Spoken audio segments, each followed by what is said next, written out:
Well, good evening, YouTube. This is your Daily Stoic with your host, Jeffrey, Sons of Scripture McCabe.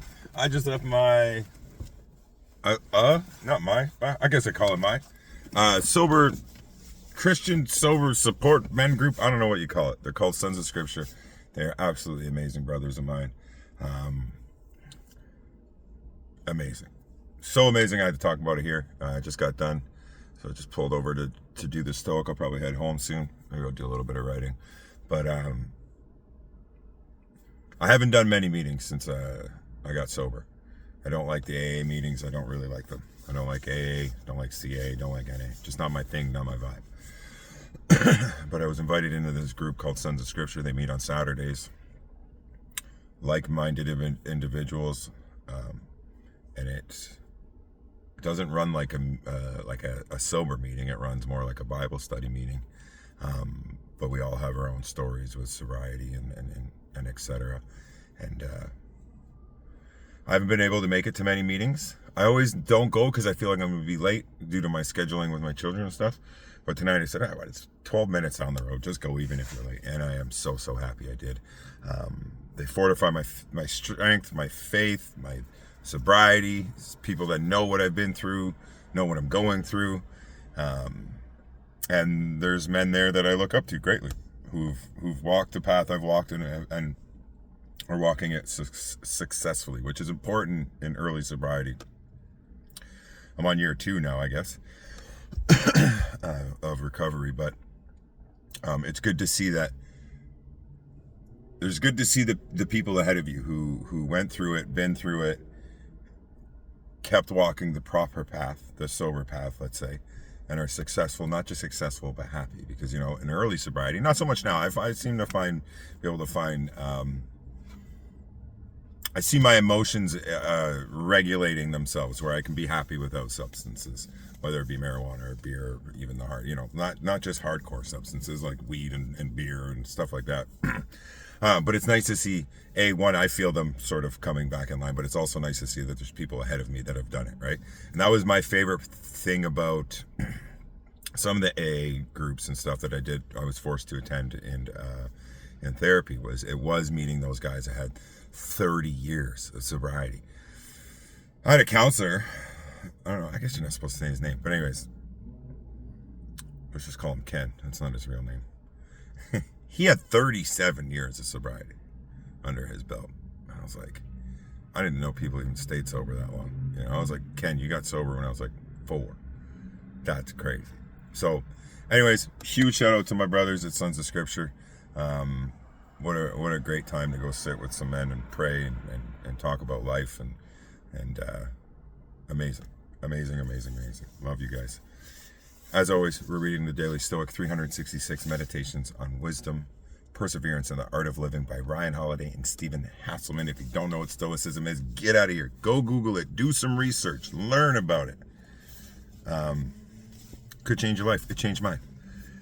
Today is April 12th, and it has been a beautiful day. The sun was out. It was warm. Not as warm as I'd like, but it's still way nicer than the weather we've had. April 12th. Let's go. Nice weather. We are ready here in Southern Ontario. April 12th. Reject tantalizing gifts. Arterus, who would reject the flood of fortune's gifts. Thyates, anyone who has experienced how easily they flow back. Who would reject the flood of fortune's gifts? And then this guy answers, anyone who has experienced how easily they flow back. Seneca. Thyates, 536. I got to really work on my pronunciation. Thyates is one of Seneca's darkest and most disturbing plays. Even 2,000 years later, it remains a classic of the revenge genre. Without spoiling it, the quote above comes from the scene in which Arterus is attempting to lure his hated brother, Thyates, into a cruel trap by offering him tempting and generous gifts. At first, I'm going to have to say it so many times, Thyates declines, to the complete bafflement of his enemy.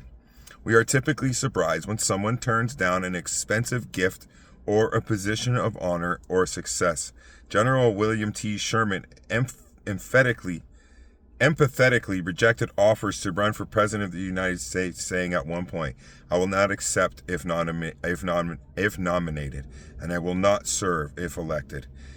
If his friend Ulysses S. Grant had made such a Sherman-esque statement, as such rejections are now known, Grant certainly would have preserved his own legacy from the disastrous turn of events it suffered.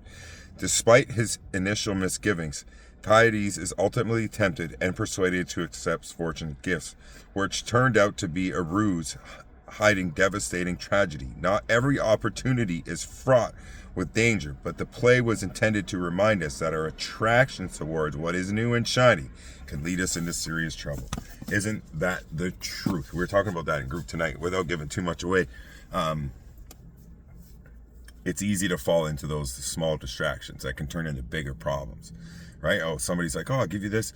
Like, what if you had $1 billion right now? Would you just go kill yourself using drugs? Like, some people have that issue, right? Like, you're not ready for that. You know, oh, what you think is a gift is actually a curse. If someone's trying to give you too much of something, if it's too good to be true, it probably is, right? And there's a lot of different avenues you can take with that kind of thinking, right? Chasing your own desires, falling victim to what chasing your desires can bring if you chase them without any discipline, without any thought. And if you just accept gifts, oh, I just want all the gifts, and then you're stuck, you're trapped, you've been deceived, you've fallen down the well, let's say. Very, very good teaching from the Stoics. That is it for me. It is late. I think I might just go home. Maybe do a little bit of reading or writing. But I love you guys. Love, hope, faith, peace. I'll catch you tomorrow.